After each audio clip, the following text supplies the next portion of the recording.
কারণে কিছু কিছু আসে আমার পূজনীয়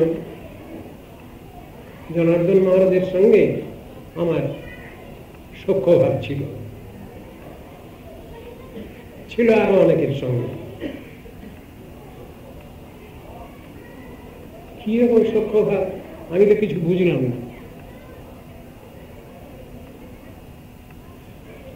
এইটুকু বুঝতে পারি চিন্তা করলে, গুরু বৈষ্ণবগণ প্রত্যেককেই আস্তিক কি নাস্তিক, হরিভজন পিপাসু কি হরিভজন বিরোধী, এই সকলকে নিয়েই এরা সাধন ভজন করাতে চান।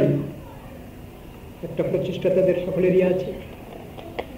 সেই জন্য তারা কখনো কখনো কোনো ব্যক্তি বিশেষের প্রতি হয়তো কিছু স্নেহ প্রকাশ করেন। সেই স্নেহ প্রকাশকে দেখে যদি কেউ বলেন এটা মেনে নিতে পারা যায়।